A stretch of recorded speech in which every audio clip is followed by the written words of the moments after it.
The Valerian assassin was the most feared killer in the galaxy. In 300 years of existence, no target had ever escaped her blade. She moved faster than most species could see, struck with precision that defied comprehension, and left no survivors. Her name was Kesvara, and she had been hired to eliminate the human diplomat named Marcus Webb. Marcus wasn't a soldier. He wasn't a fighter.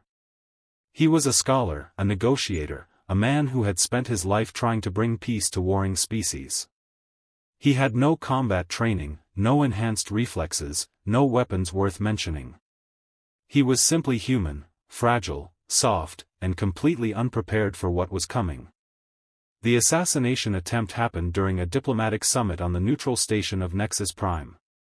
Marcus was walking through a corridor when Kesvara emerged from the shadows, her blade already in motion. The energy weapon moved faster than light, a streak of pure destruction aimed directly at his heart. Marcus reacted on pure instinct. His hand shot up, not to block, there was no time to block, but to catch. It was a ridiculous move, a fatal mistake, the action of someone who didn't understand that you don't catch a weapon moving at supersonic speeds. And yet something impossible happened. The blade didn't slice through his hand. It didn't disintegrate him. Instead, the moment his fingers came within a millimeter of the weapon, the blade froze. Not slowed down. Not deflected.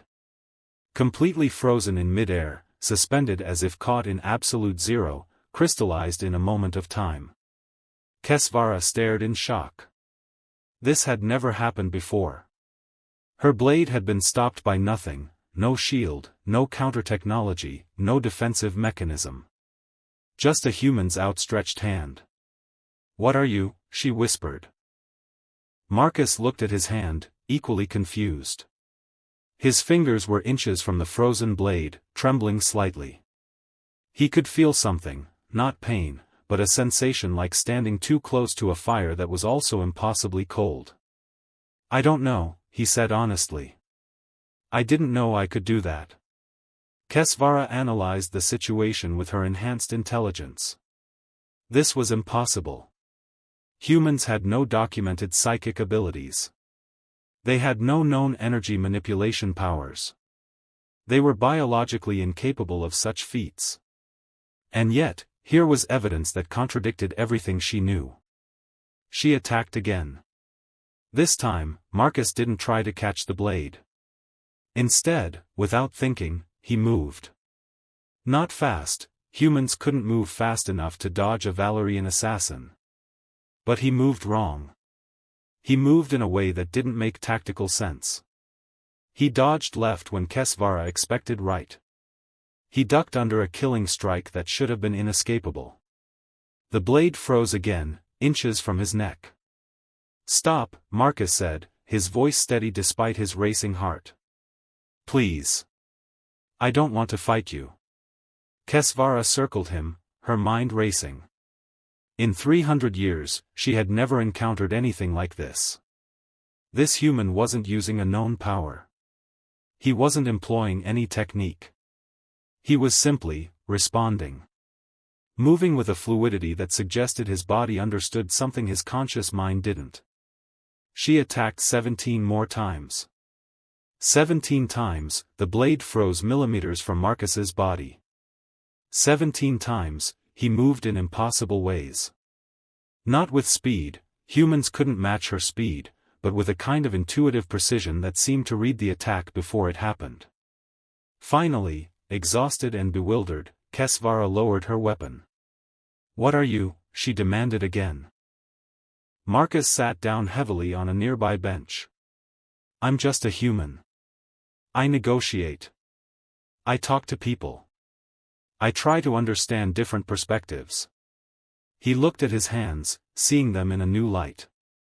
"I think, maybe humans are more adaptable than anyone realized. When we're in danger, something in us just responds. We don't have the strongest bodies or the fastest reflexes, but maybe we have something else." "What?" Kesvara demanded. "Survival instinct," Marcus replied. "Not the kind that makes you run away. The kind that makes you improvise.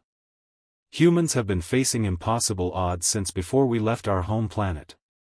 We've fought predators we couldn't outrun, conquered environments we shouldn't have survived, overcome diseases that should have wiped us out. He met her eyes. We're not built to be the strongest or the fastest. We're built to figure out how to win anyway. Kesvara was silent for a long moment. Then she deactivated her blade and walked away. Later, when questioned about why she had failed her contract, Kesvara reported something unprecedented: the target is not human in the way we understand humanity. They possess a form of adaptive consciousness we have no classification for. They do not predict the future, they seem to understand it in the moment. Further investigation is required before another attempt is made. The report sparked a galaxy-wide debate about human nature. Were humans psychic? Did they have untapped powers? Were they something more than anyone had realized? But Marcus knew the truth.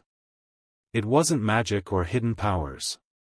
It was simply what humans had always been: creatures who adapted, improvised, and somehow found a way to survive against impossible odds. The blade had frozen not because of any special ability. It had frozen because, at the deepest level, humanity's existence was a kind of refusal to accept that anything was truly impossible. And that, Kesvara realized, was far more dangerous than any known power in the universe. Kindly like and subscribe channel. Thank you.